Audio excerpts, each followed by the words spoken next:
I'm the guy who invented surge pricing. So if you've ever been surged in a rideshare app, you're welcome. That's my contribution to modern society. And more relevant to this conversation, I was also one of the people who was part of the founding landing party for Uber Freight. The big sort of innovation here was the ability to intuit all of these real-time data feeds. Smartphones that lived in everybody's pocket that were capable of providing like really high fidelity geolocation data. That coupled with the democratization of compute and storage of like the revolution of the cloud was really what unlocked a company like Uber. All of that had to happen before we could even jump into something as sort of routine as pricing your ride on Friday nights.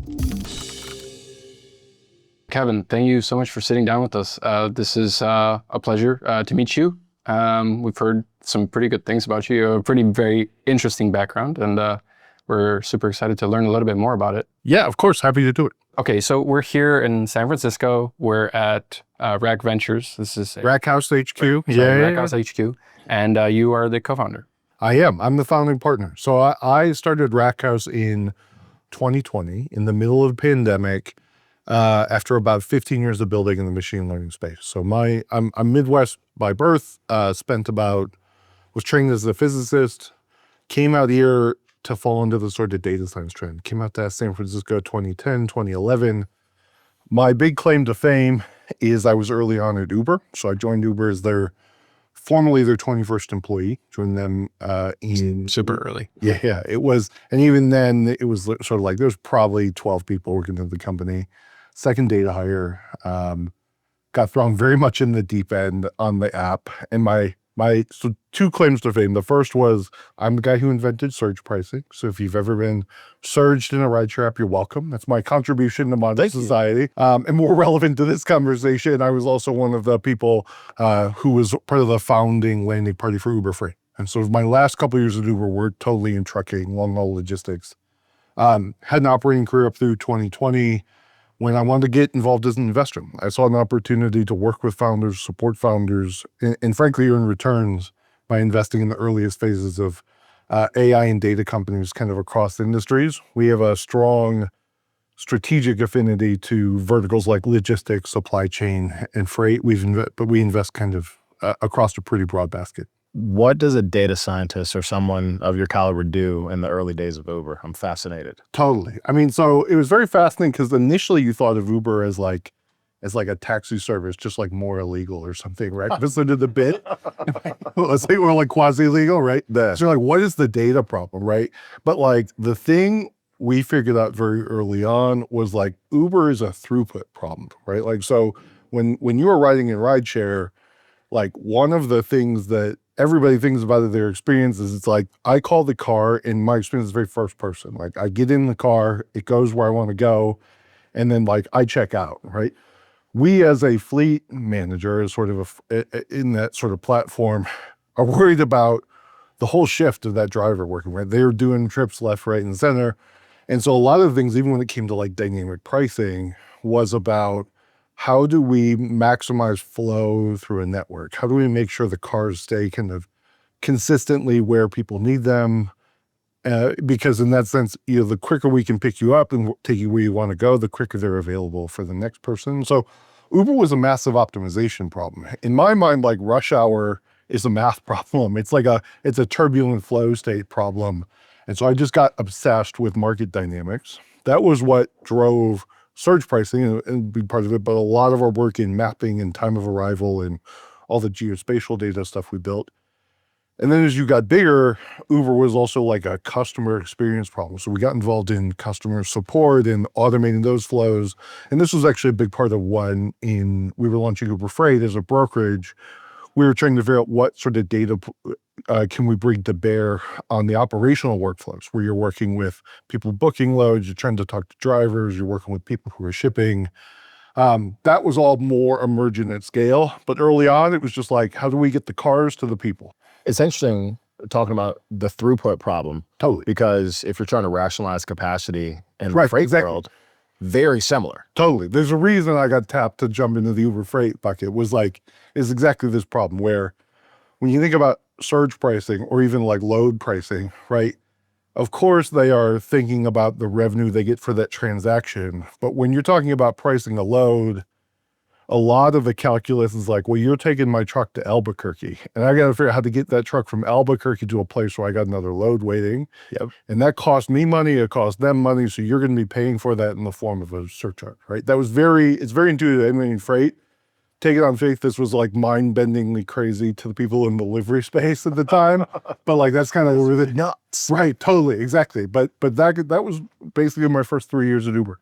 Today's episode is brought to you by Wirebee, the AI-powered call automation platform designed to supercharge your freight brokerage. Tired of wasting time on unqualified carriers? Wirebee helps you cover loads faster by screening calls, preventing fraud, and letting your reps focus on high-value connections. Plus, it seamlessly integrates with your TMS and compliance tools. Get more done in less time with smarter call handling. Check out wirebee.com to see how it works. What does inventing surge pricing look like? Sure. Is that something that you're just like, oh, I need to, like, we know that surge pricing is a thing that needs to exist, we just don't know how to build it yet, and then let's go do it? Or is it you came across this concept of surge pricing through experimentation? Yeah, I invented economics is really what happened.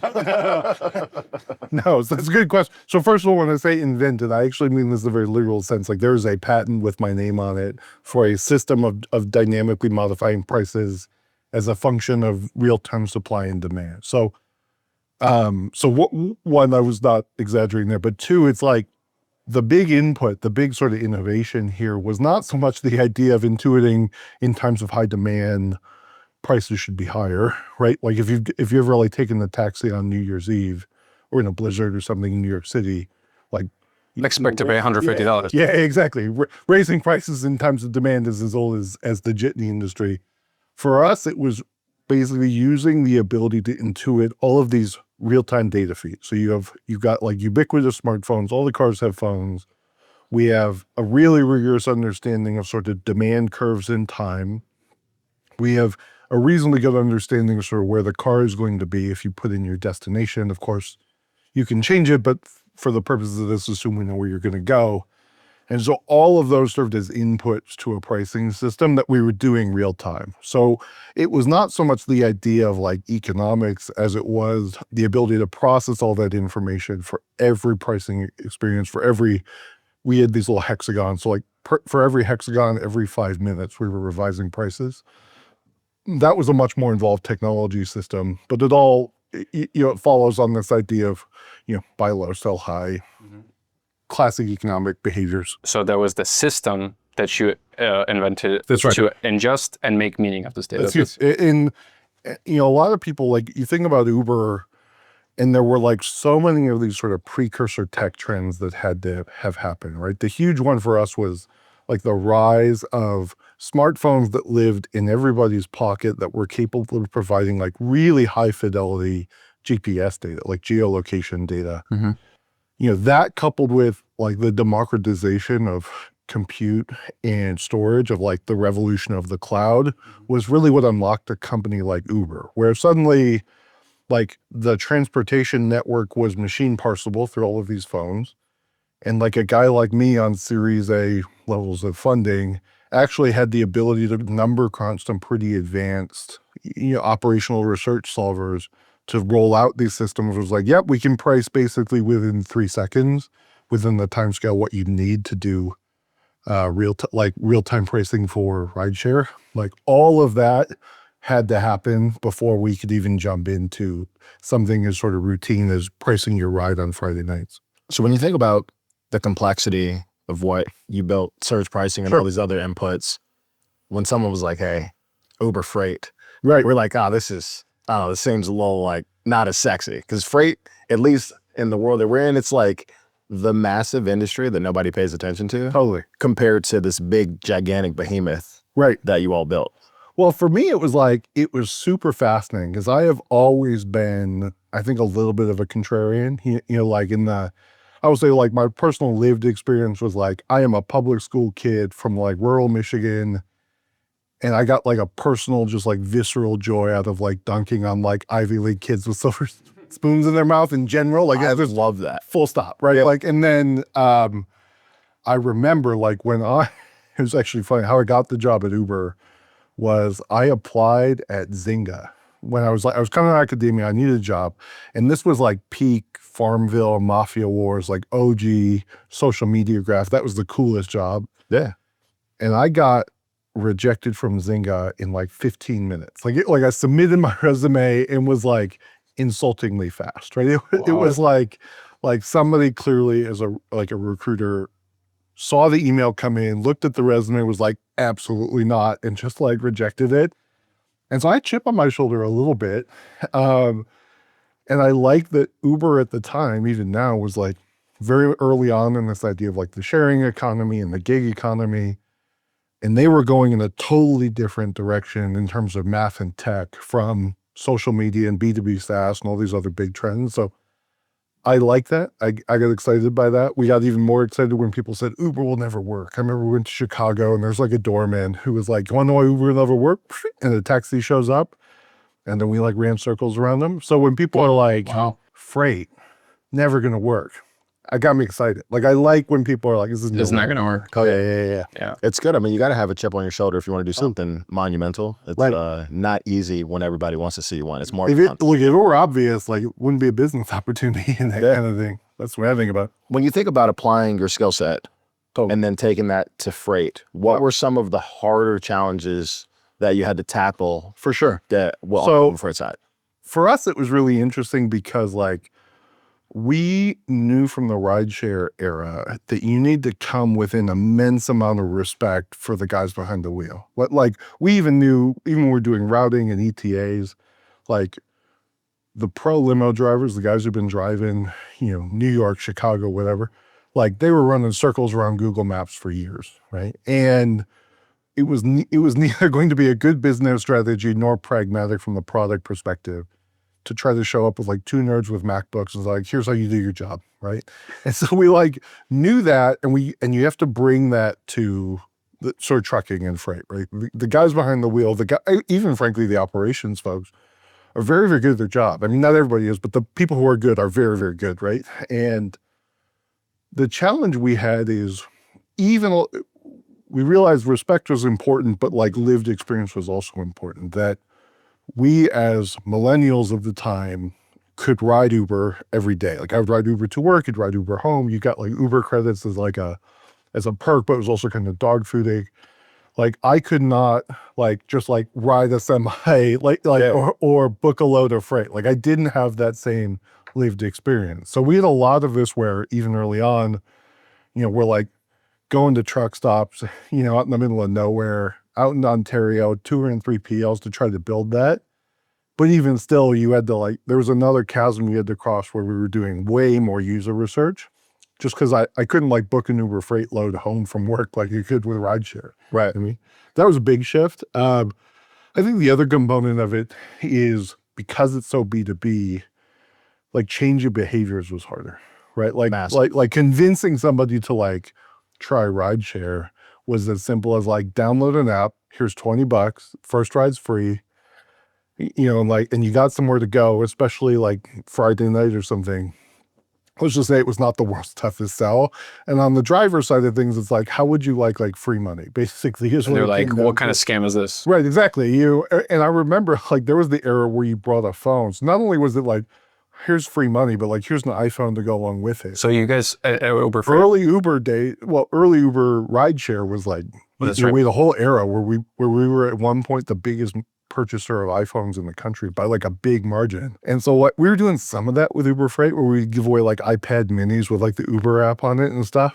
But when it came to operational workflows and RFPs, I remember this whole thing around RFPs are a crutch and they only exist because we're just not good at processing data. And that may be true, but RFPs also exist because there is a playbook that's been calcified over 30 years, which is here is how we make sure we don't get taken advantage of by market conditions. There is a, I think outdated but well-intentioned rationale behind this that you can be right and still not convince them to change their mind for years, right? So there was sort of a characteristic time scale of behavior change that was just different. Not unexpected, but certainly aggravating when you're trying to move quickly as a product builder. Fraud starts on the load boards, but it ends with gen logs. See why nearly all the top 50 brokerages now use gen logs to acquire new customers, source better carriers, and track down assets with a nationwide network of sensors. Book a demo today to see why others say it's like slinging freight on God mode. How did you work with some of those challenges? adoption of shippers being, as long as it. Yeah, I mean, one of the things I love even now, we invest quite a bit in supply chain and logistics, is it is a very like economically rational industry, right? If it saves money and doesn't introduce risk, like the industry will come around to it. Like one of the things I appreciate about this, where like, and why we don't do like consumer or Web3 or any of that sort of nonsense is like I don't need to rely on like this product going viral for like supply chain operators to pick it up, right? If we can like articulate a narrative of like, here, we're going to make your trucks 5% faster on average, like to a company like Walmart that's tens of billions a year, right? So like, congratulations, like you make 100 billion a year, we'll charge you 5 to 10 million for the privilege of doing so. That feels like a pretty fair trade. And like, okay, it maybe takes me 6 quarters to like help you realize that's the shape of it. But once you see it, you're like, yeah, okay, I'll do it, kind of thing, right? I like that these are very bottom line focused companies. They have a certain amount of rationality. And as long as you kind of respect, there isn't like a disrespect to it, they're usually pretty open to doing better. I mean, it's like this is an industry that I've never met anyone who's in the space who's like, you know what, like we've peaked. Like logistics just doesn't get any better than this. Like we're Sure. like it's perfect. Like couldn't possibly figure. Like everybody is sort of vaguely disappointed or frustrated at something. So they're looking for solutions if you can kind of meet them where they're at. It's probably the coolest part about the space, right? Because people are willing to listen, Right. and there's always something wrong. Totally. There's never a day where things are smooth. Uh-huh. And when they are, it's on the way. Like, here comes the shit. Right. Exactly. What am I missing? What was your favorite problem to work on personally throughout? Obviously you're the inventor of the search pricing. Was that your favorite problem, or was there a problem when you got to Uber Freight, or maybe even just Uber? I will say, like, I mean, search pricing was fascinating to me. Not even like the pricing thing was sort of whatever, but I liked what it meant for like how livable cities became. Like we actually had a really fun series of like data blog posts that were kind of recruiting, but were just an opportunity for us to like go deep on a specific sort of data related topic. And we did some studies where we were looking at like the livability scores or like rental prices in different neighborhoods in some of the markets we were in, where you could see suddenly like parts of town that were like, the buses didn't run. And maybe it was like there are neighborhoods in San Francisco where they were kind of built during an era when like a garage was not to be expected. So hard to own a car, hard to get public transportation. These were like very challenging neighborhoods to just live in day to day. And you saw these opportunities in Uber where like new businesses were starting, like restaurant started to fill in, rental prices were able to go up. Like, Yeah.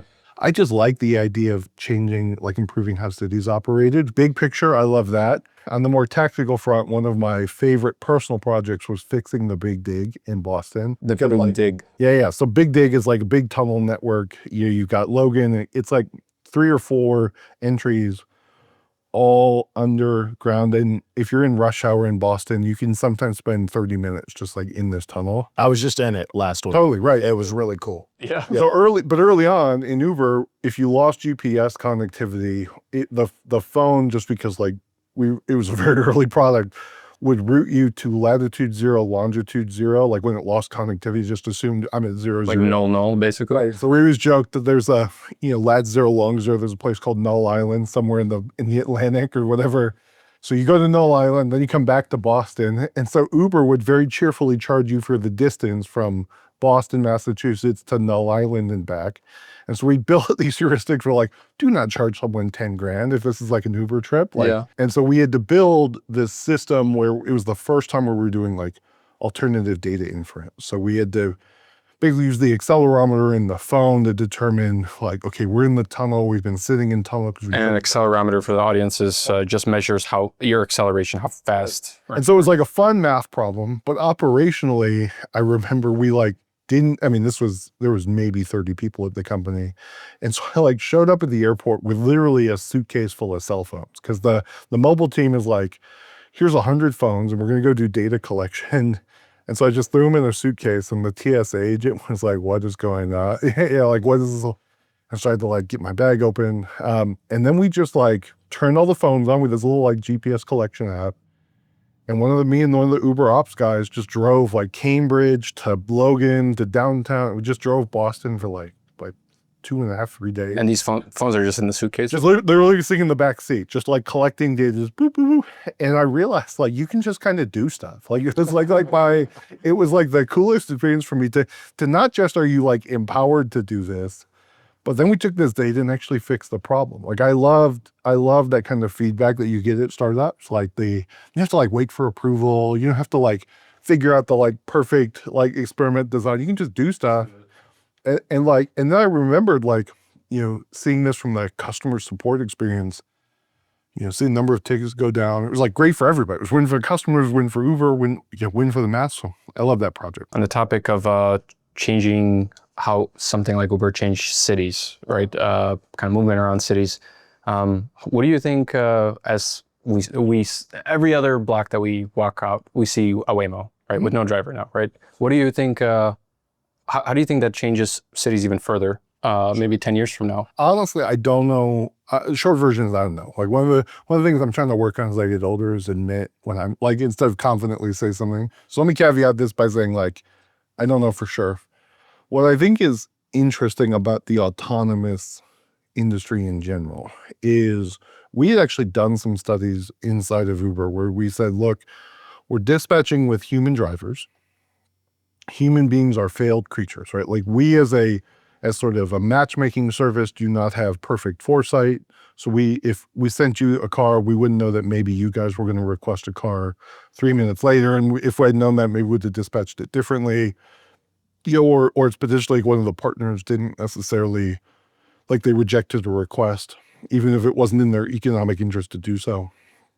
So we said, look, these introduce imperfections into the system where maybe robots or people with supercomputers could have figured out a way to do this better. So we did a series of studies where we were trying to calculate like how if 100% was like perfect, how close to 100% were we in terms of what we actually did, with our imperfect system.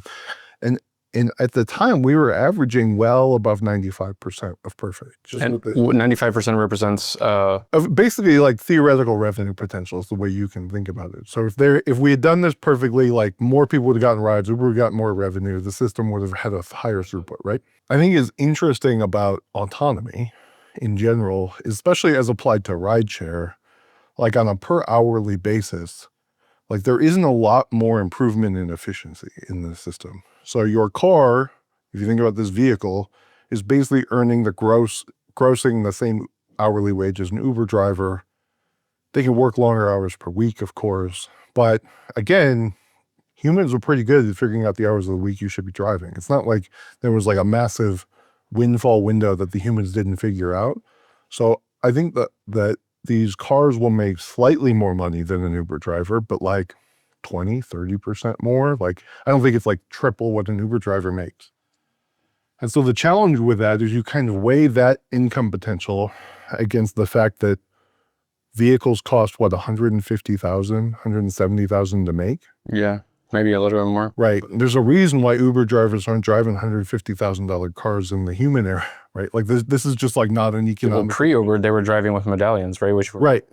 Technically even more expensive than that. I think for autonomy to work, just from a pure like what it costs to make versus what it earns, autonomous vehicles have to get way cheaper, like a factor of 2 cheaper. And I think they're working on it, but that's a big, like, I don't know if they get there or not. I think that when you get to like autonomy is applied to, larger vehicles, or we're talking about construction vehicles before all of this, like the calculus changes a bit just in terms of what's the theoretical yield of like, a dump truck in a Canadian gold mine, probably quite a bit higher than like an Uber X driver in Chicago. I would guess, I don't know, but like that's my, that seems like yeah. So we think about autonomous driving. Uh-huh. Let's talk about autonomous brokerage. Okay. So drivers come on, they select loads, no carrier reps, Right. no human intervention. Yep. Do you think that's a real thing in the future where you'll not see people interact with drivers in a brokerage capacity? And was that what you perhaps maybe thought Uber Freight could be? I think that we still believe that Uber Freight could do more loads per person per day at a better price point than people. Like, I think, and what I mean by that is sort of like when you default to a routing guide, even without considering like the spot market, for example, like you're introducing economic inefficiency into the system. Somebody's getting a bad deal. Either the driver's being taken advantage of, or the broker or the shipper is paying too much, right? I think, so to answer your question directly, I think actually this is a good example with autonomous vehicles. Like, nerds are really good at figuring out what you can do with tech, and nerds and investors are really bad at figuring out the timelines. So, and what my point is, like, look, we were talking about this, you have background in autonomy as well. Like, I think we called exactly what the tech was capable of doing. You look out on the street with Waymos, and this is basically what we said you could build. We just thought we'd have it in 2015 to 2017, and we're 10 years late, right? So where I'm going with this is like, do I think in the future there will be an autonomous brokerage? Yeah, I think it'll probably be 15 years later than Silicon Valley expects, like just working off of those kinds of analogies. I mean, if you look at the capabilities of what the tech can do, right? Like AI is, and data science in general has always been good at solving problems where the number of factors involved in the decision is like usually larger than a human can hold in RAM. It's just the shape of the tech. Computers outperform humans in things like Go or something, right? This is another example of that. And the hang up had always been that so much of, especially the brokerage world, is like human to human, pick up the phone, talk, right? Like voice is the default medium. Well, now when you look at these generative models, like having computers have a voice interface, input, output, is also not really a deal breaker, right? There is a big problem, and why I think it will take us 15 years, is AI, especially generative AI, is not very good at building institutional memory, right? So I would bet right now, there's probably, in fact, we've seen these companies, but like with right now tech, you could build someone who could be your like load booker, like your load schedule. There's an agent out there.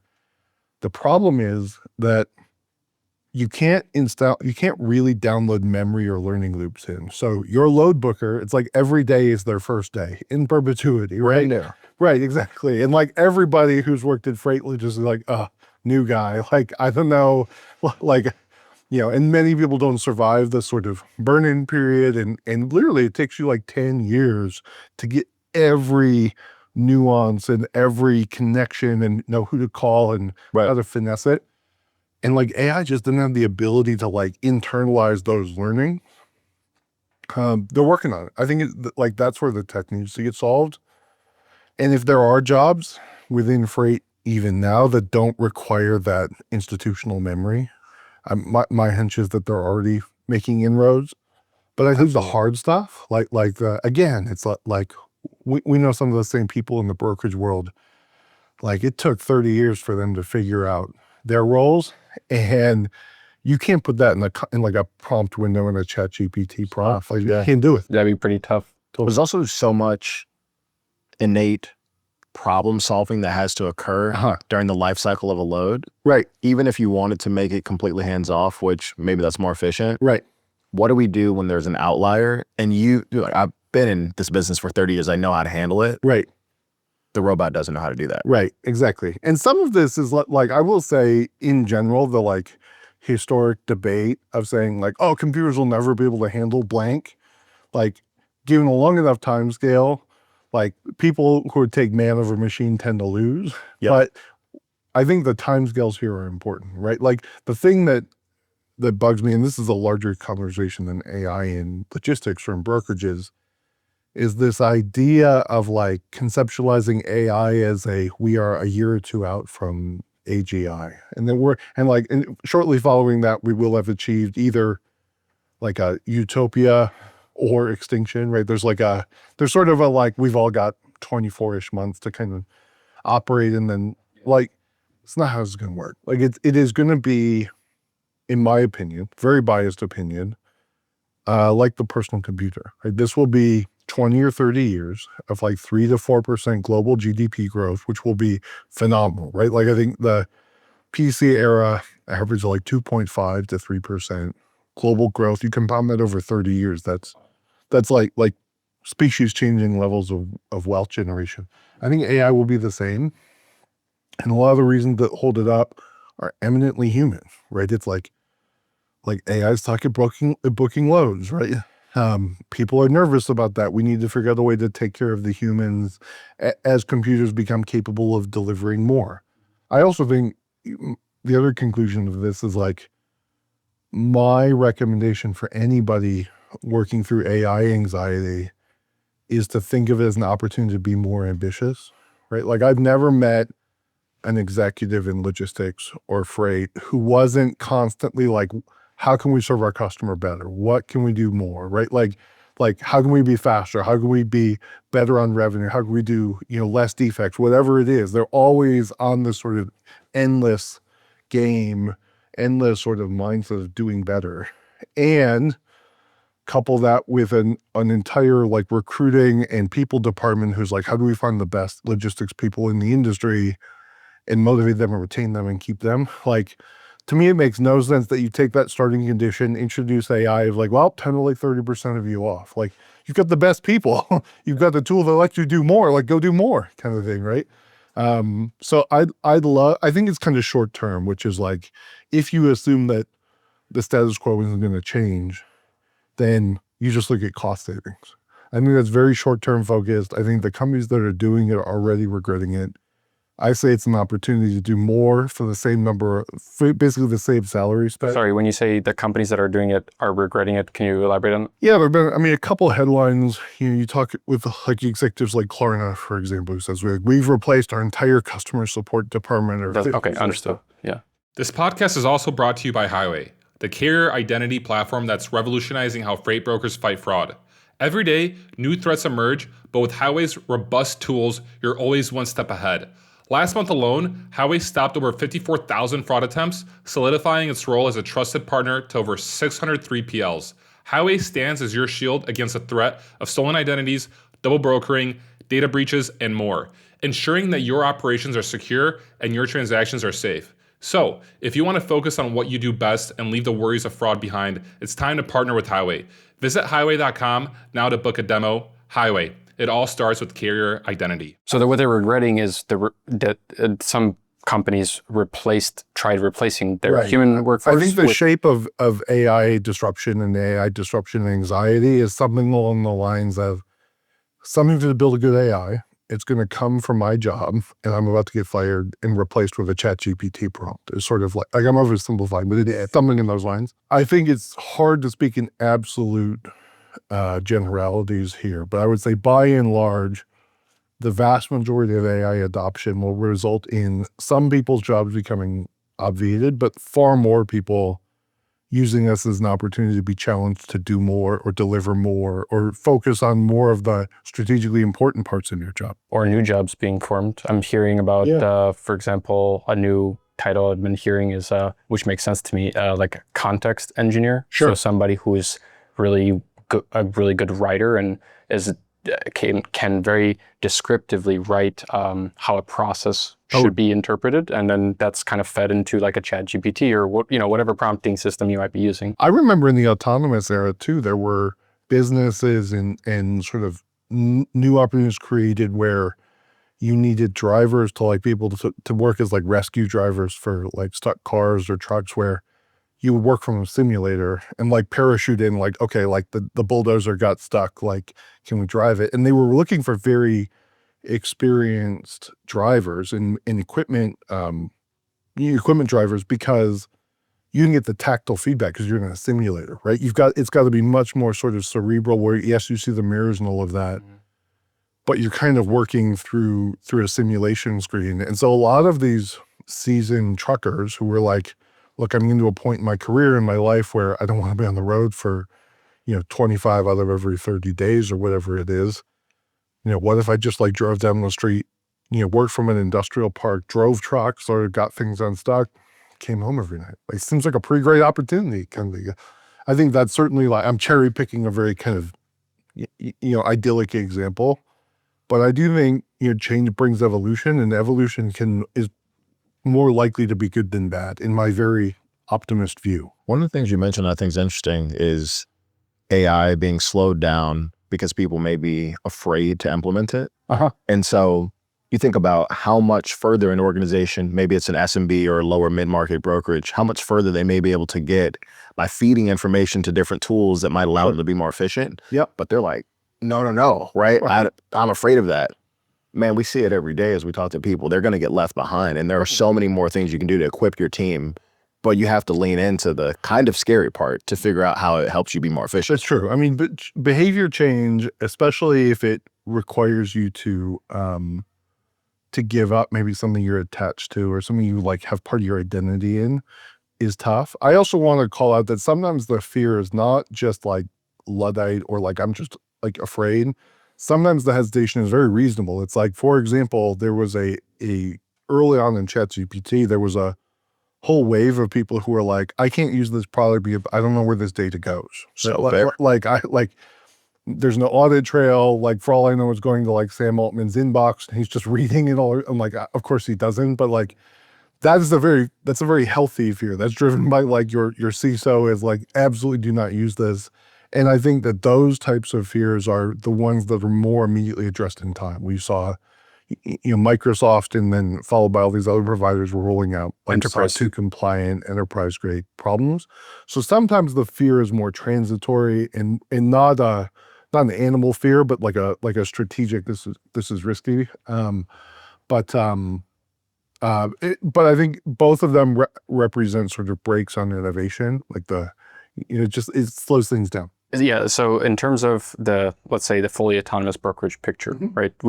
These voice agents have been feeling like they're kind of taking over in a way, but there's obviously some shortcomings here and there. What do you think are the pieces that maybe we don't have today that will or would need to exist 10, 15, 20 years from now when we do see a fully autonomous brokerage? One of the things I've thought quite a bit about is you started talking about the operational workflows and, hey, can I have like my ops AI talking to your ops AI and you can kind of play that game of telephone.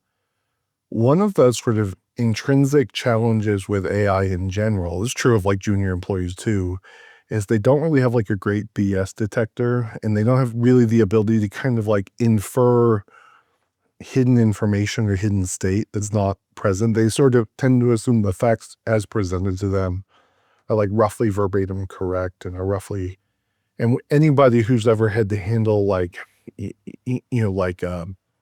appointments missed or anything it's constantly a game of like, I was here, your guy didn't check me in, or the guy was on lunch break and everybody's got an excuse to be believed. There was never a single operational screw up kind of thing. Right. And so there needs to be some, I think, some sort of like third-party verifiable system of record of like, here's where trucks were at, here's where gauge, like there's still something where GPS is helpful and it is huge. It undergirds all of this. And you've seen things that like Samsara are doing, and maybe it's computer vision. Maybe it's just like you're going to see yards just with significantly more cameras. But I think whereas the normal human can either use their sort of deductive powers to parse together the actual chain of events of what happened and who's fibbing and who isn't, and we need to build helper systems around, was the truck at the dock? Was the truck in the yard? Did the truck get pulled over? It's kind of like ELD++ kind of thing. I still think that's a big missing component. I think once you get into the business, I think that most of what it's missing, but I think is well on the way to being solved, which is sort of do we have agents that can serve as like junior team members in most brokerage functions? Like, I think that those are not here, but don't need like extra attention to be solved within the next 5 to 10 years. I think what is missing in general is sort of the more macro strategy, right? Like, should we be driving more loads in this market? Who are our best shippers?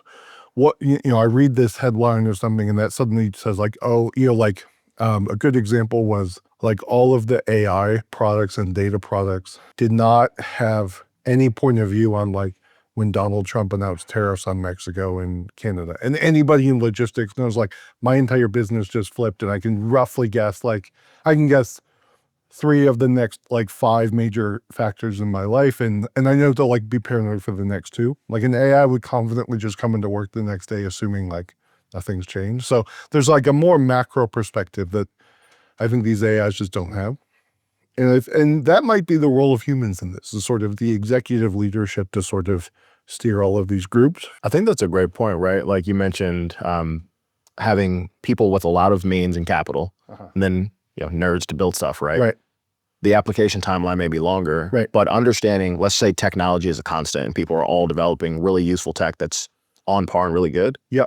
Understanding how to apply it is the unlock for the operator inside of that business, right? If I can talk to you about how to apply this information and then get the result you're looking for, more loads, higher margin, more efficiency, right? The operator that doesn't know how to apply that, you're in a really, really tough spot. It's the same whether you're the tech org or you're the brokerage. You need to understand how to apply those items. Yeah, you see some of this. This is more of an emergent thing. I will see if it plays out over 10 years. But with some of the more dominant or more AI penetrated markets, you look at like legal tech with like Harvey, or coding with like Windsurf or Cursor, what have you. Like, what I've been observing is, if the initial paradigm for like coding was the engineer writes the code, the tech lead evaluates the code, and then the manager is sort of like doing strategic direction. As you enter into these agents, you see the agents are writing the codes, the developers are evaluating the codes, the tech leads are now doing strategy. It's like everybody got like a kind of de facto promotion, one like layer up the org chart. It wouldn't surprise me if this is sort of a more universal thing, and will happen with freight, where your frontline workers are now kind of, approving or rejecting loads, and then you're getting more strategic leverage out of your team in that way. As code generation becomes much more popular, I mean, I use it quite, heavily in, day to day. I'm curious what you think about when code generation becomes much easier. It's not all there yet for anybody who's not technical to just build out let's say even a slightly remotely complex system. Sure. Directionally, it's going in that way where it's getting easier and easier for somebody to build a complex system. What do you think about, let's say 10 years from now, is there room for a strategy where every brokerage or trucking company is spinning up their own software? Or do you think that there is a more of a Linux, where Linux is an operating system used by all the cloud providers, but Linux play where there's like a base foundation that everybody builds some customization off of? I would say very remote, but non-zero odds, like 10 to 20-ish%. Like, and I'll tell you why. Like, I think one of the interesting cognitive fallacies or sort of psychological hangups people have with startups with building software is, like, even us, like I've written thousands and thousands of lines of code software. I am like shockingly bad at predicting how like good my ideas will actually be in practice, right? Like it's funny, Ben, one of my friends, wrote this really beautiful essay about how he always wanted to build his own note taker app. He's been very judgmental about, Evernote and all of these sort of platforms because they weren't the app he had in his mind's eye. He's a data scientist. He's not really equipped with the skills to go build something like this. And so finally he got Cursor, and he was like, look, like I can finally do it. I've been thinking about this for 10 years. I've got the product specs. I know how it needs to work. I'm gonna spend the weekend, build my note-taking app. And he's like, by the end of the weekend, like I didn't love it. I didn't know what to do with it. I just wanted to shut it down and never look at it again, kind of thing, right? Like you realize, so what I think will happen, to be very snarky, but actually kind of honest, is as coding tools become easier and more ubiquitous, like a lot more people are going to get a chance to try and put their ideas into motion. A lot more executives are going to get to experiment with this idea of, what if we rolled our own software stack? And the vast majority of them will realize their ideas are not as good as they thought. Their software stack is not as like, it was not 10x better than, using off-the-shelf components. And they will kind of put that idea to rest. So I think there'll be a lot less angst. The 10 or 20% who are either truly exceptional at sort of building this product, but just never had that engineer, or maybe their workflow is like very, very automatable with the right software stack. I think we'll have incredibly good outcomes, and everybody else will know with a lot more peace in their hearts. They can like cross off like custom software from the to-do list and move on to the other stuff they're great at. Part of the reason I ask is I draw a lot of synergies between like high frequency trading and freight. My first internship was at Chicago Mercantile Exchange, and so while they're not exactly the same, right? Sure. A lot of, when you look at high frequency trading companies, a lot of them are building their own custom software. Right, sure. And so I always kind of, this question on my mind is like, will we end up in a spot where firms that are moving freight are starting to just customize and to differentiate themselves as things become more digital? Well, I just think it becomes more bimodal, because for every one of those guys who's like, you know what, like we're a high frequency trading shop, we know where technology benefits us. We don't have, a bench of software engineers as deep as Google, but now we can give a bunch of people Windsurf subscriptions and they're off to the races.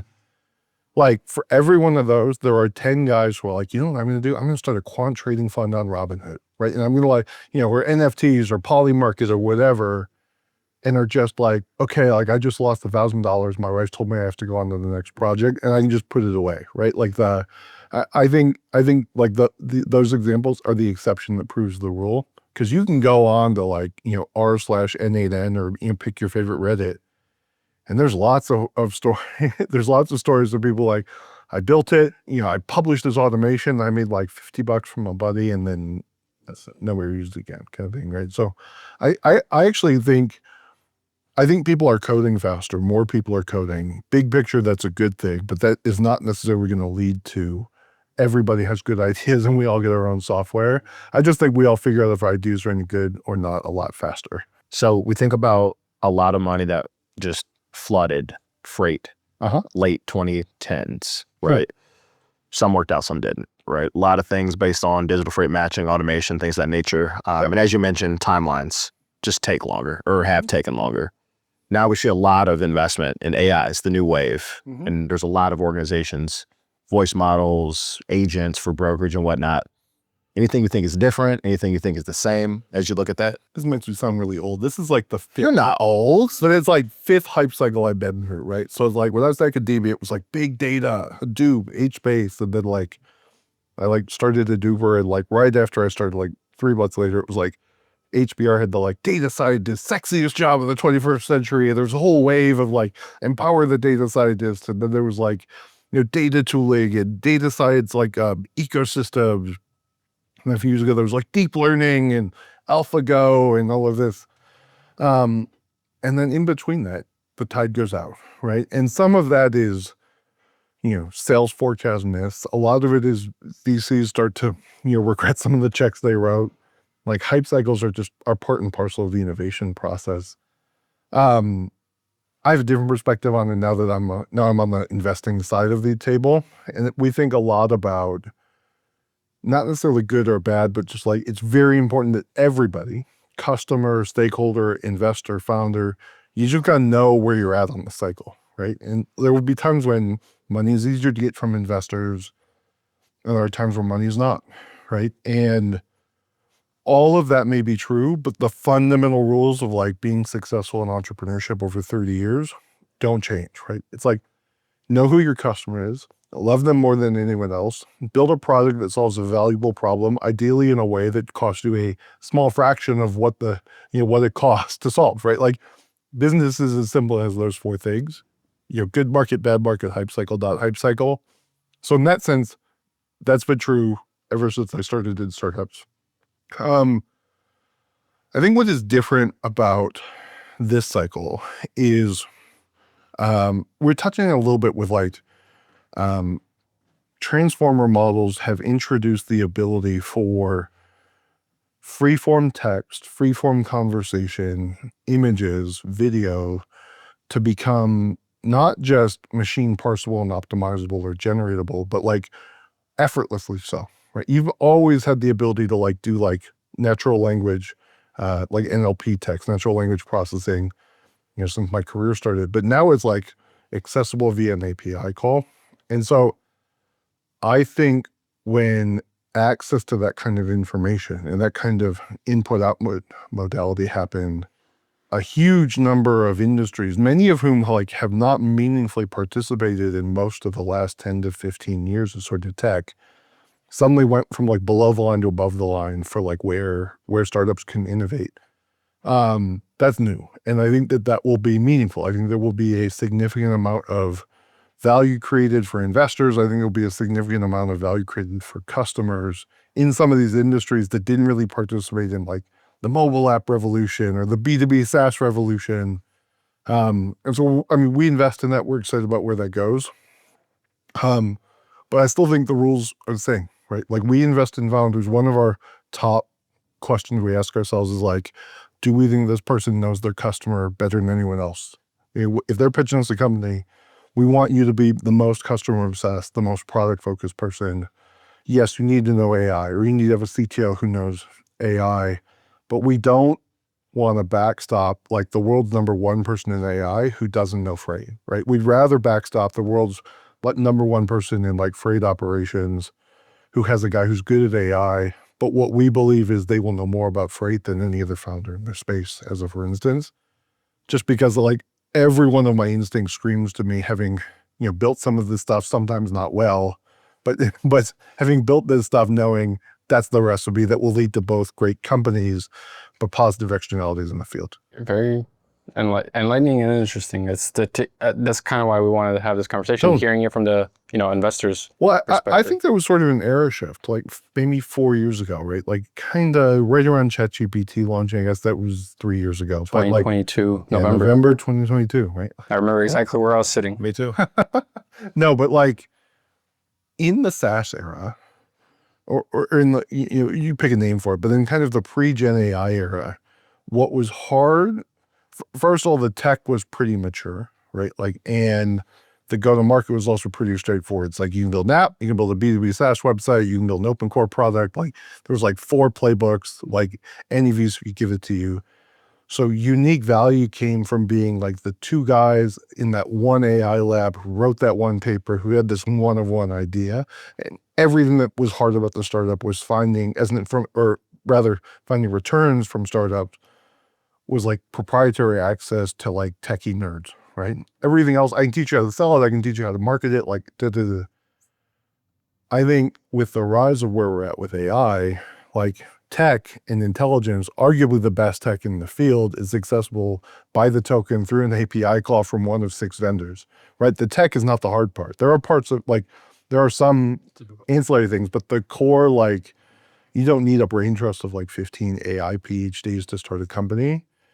That's not the hard part. The hard part is who's the customer? How do they buy tech? What do they actually need above and beyond the like ChatGPT API call to get the job done?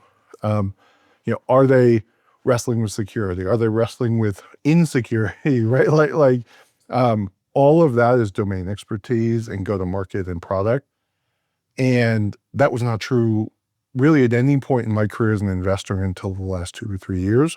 And I think some people are coming around to it, but that's far from like universally understood. Do you think founder domain expertise is more important now than it was before? Because I feel like some of the biggest companies that we all know of, maybe they didn't really have that much of domain expertise. Well, so there's 2 important things to pull out here from. So one is like any company started before, maybe before 2019, is a little bit, I mean, my business is pre-seed and seed, so it's a little bit kind of beyond the scope of the argument here.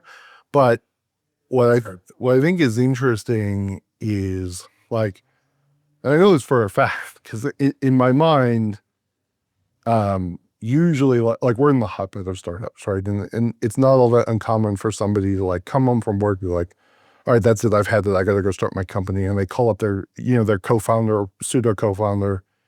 And in my mind, they like go like rent a cabin in Marin or Big Sur or something. And they say like, okay, we're like go in a room, like what are we good at? What do people want? Like who are, you know, like let's just like ideate. We're 2 smart guys, we can figure this out. And they sit there and they ideate and they spend a week like crossing things off the list and calling, and they're very diligent about their process and they read their Peter Thiel books and all of that. And then like at the end of the week, they've got like the one idea like circled in red ink, like this is the company. And they're like we're brilliant. And like, how do we like, what you don't realize is like, there are only so many of those companies that exist right now. And any two guys can go to any cabin in Big Sur or Marin and do the same thing you did. And end up with one of the 10 of them, right? Like there is a couple of these prototypical companies that just like are kind of obvious to two smart techies within a couple of weeks of diligence. And I can tell you that there ain't that many. Like there's far fewer good ideas than there are teams who are running that playbook. And so you end up, everybody like dog piles into the same 10 categories. Well, we're looking for people with like super unique life experiences, right? Like, you know, that, I think logistics and freight is a really good example of this. If these are not people who are like, I was a PM at Google and I became a PM at Microsoft and I did, you know, PM at Facebook and now I'm starting a company. I don't think I've heard of a single PM of Google start a freight tech company. Right. Well, because they don't have any intuition for it, right? I mean, I'm sure there are people who academically appreciate it, but it's like, how would I even get an intro at Coyote? Like and then even if God forbid if I did, like, how would I actually get them to be honest with me about like what really sucks, right? Like, yeah. And say even I could do that, like, how do I sell it to them in a way where like they're actually going to like go to the CFO who is in generally speaking, like, we spend no money unless you can like absolutely wrench it out of my hands and give them the equipment to go trust us when it's like that first sale where it's like two guys and kind of a terrible product, but like you kind of got to make it. Like nobody runs that gauntlet unless you've done it, unless you've walked in that path, right? So like we as investors are looking for those founders. We have money and sort of the mindset for it. We think that's where you can build, you know, really huge underappreciated companies that are kind of underappreciated early and then obvious later. Like I remember, you know, being involved in a couple of these early Uber fundraisers. I was not core, but I was sort of the data guy, so they like brought me in. And you could just tell like so much of this, they were like, look, this is like taxis, but weirder. Like, I don't get it. Like, why is this a company? And then, you know, a couple rounds later, they're like, so you guys are doing like 50 million in GMV in bookings. And I like did my little discounted cash flow analysis and marginal contribution statement. And did you know it was like way cheaper to dispatch cars with servers than people? And I'm like, that's the business. Congratulations. Yeah. Congratulations. You've arrived at the opportunity, right? Like, and I feel like so much of these businesses, you know, we have a portfolio full of them, kind of feel like that. We're early on. Like, look, there's a lot of bad ideas, but if you control for quality, the good ones, there's a little bit of this of like, this makes a ton of sense to us. This makes a ton of sense to our customers. You know, we kind of got the business plan here. Now, why can't we find an investor who sees it? That was what Rackhouse was trying to solve for those scenarios.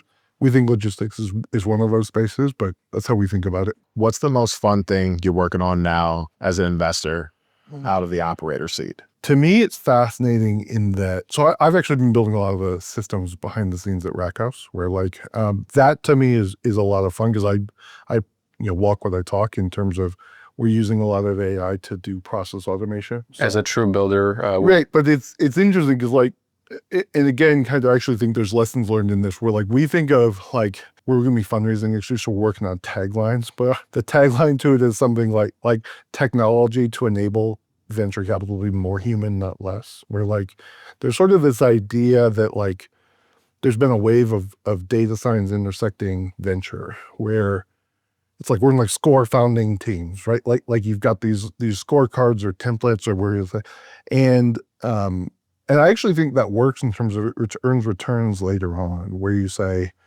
look, we've got a team and they, you know, we're watching them on LinkedIn and they just had like 15 absolute killers in the last 6 months. Like they're on to something, right? Like that's real signal. I buy that. But we do inception stage stuff. We're getting involved when it's half a pitch deck.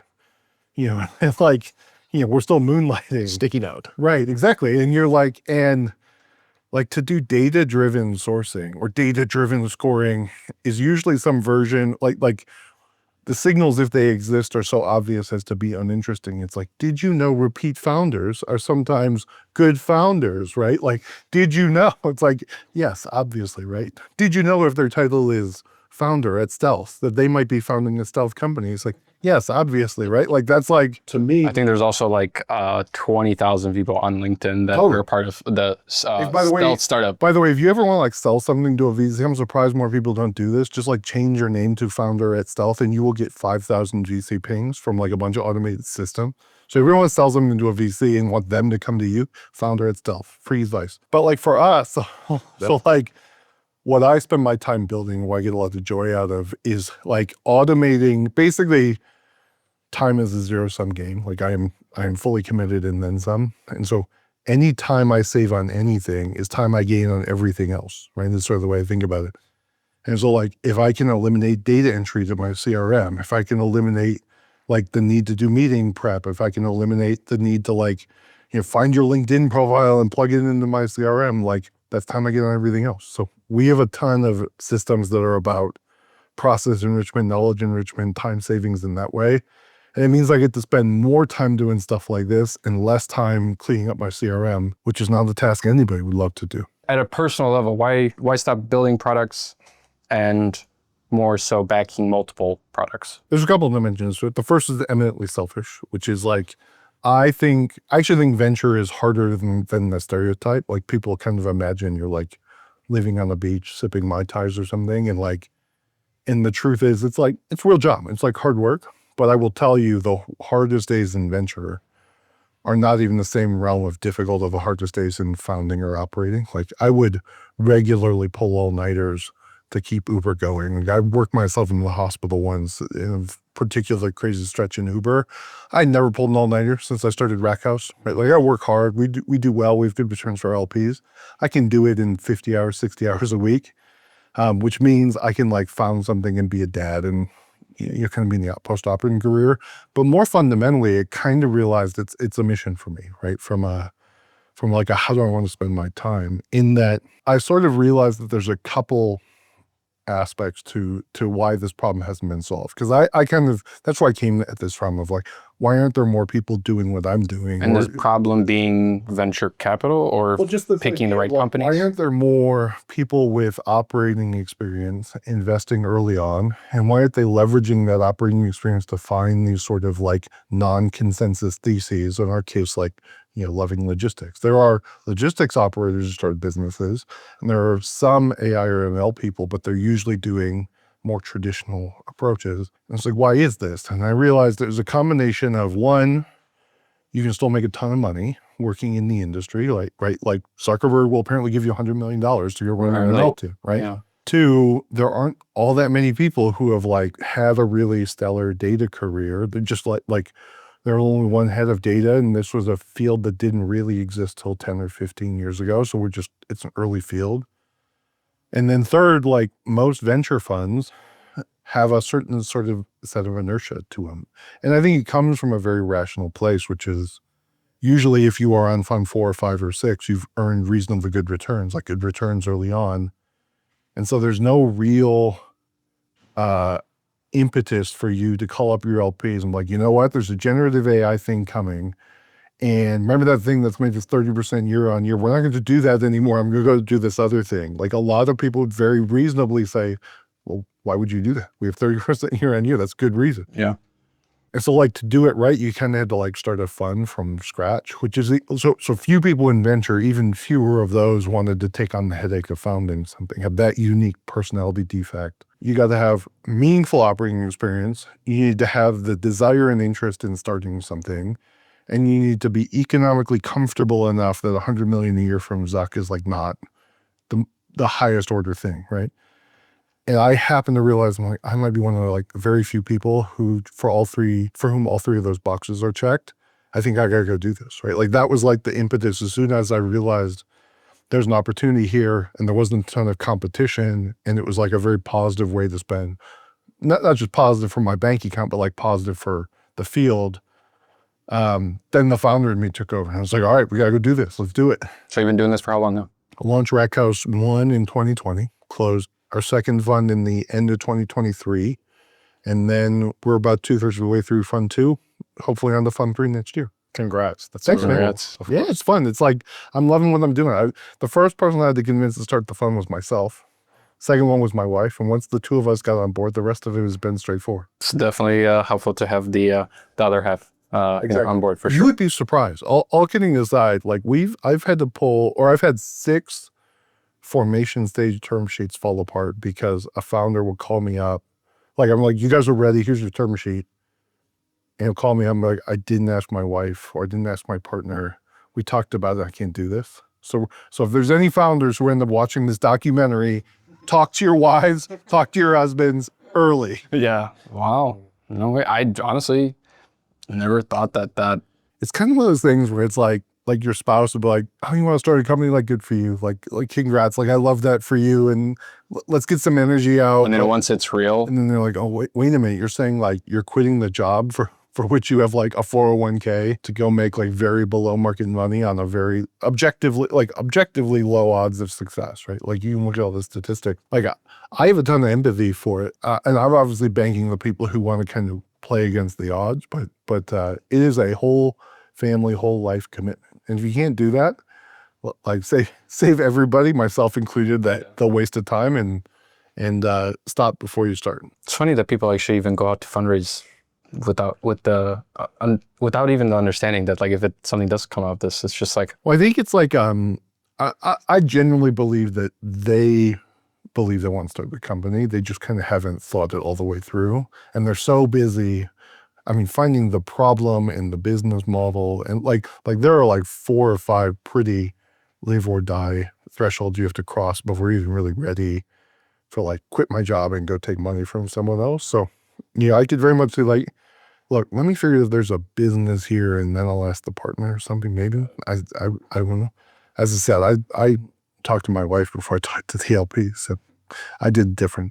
What would you like founders that are building in freight or in adjacent spaces, supply chain, logistics, trucking, to know about Wreckhouse? Yeah, I mean, a lot of it's we through this interview. You know, we are paying a ton of attention to how focused you are on your customers. I want to know who you're building for, why they want to buy your product, why they buy technology, and I want to hear it in the first 5 minutes. Like, if you spend 20 minutes telling me about vector databases or embeddings models or whatever, I believe you have passion for it, but you're just not, you don't fit the profile we're looking for. But if you fit that profile, that first one I was touching on, and you're early and you're looking for sort of true believers who have both tech and domain expertise, come find us. It's pretty unique that you are a very math heavy, data engineering person with a data engineering background. And then now you're so focused on, do you know your customer? Paradoxically, the AI is the easiest thing for us to diligence. So I think it's one of those things where, because I spend so much time, you're interested in the rest. Yeah, why? Not only that, but I spent so much time getting the AI right and screwing the customer up in my operating experience. Like, just from like my surge pricing was a good example. Those early versions were like amazing math and terrible product, and which is effectively terrible math. So I realized how hard it is, how like confidently you can kind of screw it up, just because I did. And so I think that has all like played forward into. If I can filter for that with the founders we work with, then it's just execution and it just plays to my strengths. So that's how we think about it. The biggest thing I took away was the time, man. I think it's important you found something that you love to do and you feel like you've got the time to be able to spend, making an impact. There's like a lot of people searching for that, whether you're building a startup or in an org today. It's like really important. Totally. Yeah. I mean, I thought a lot about, like, after the Uber IPO, I didn't want my biography. I hope I live like to 90. And I didn't want my biography to be like Pop made it big in his 30s and then spent the next 50 years screwing around doing nothing. Like, I was like, I got to do something. I got to figure out a way to be of use and of service. So have stories for the grandkids. And I think venture at its best is a good way to both align, like it has a strong business incentive alignment, but they can do a lot of good. At least I'd like to think we are. Kevin, thank you so much. Of course. Thanks for coming in. This was awesome. Thank you so much.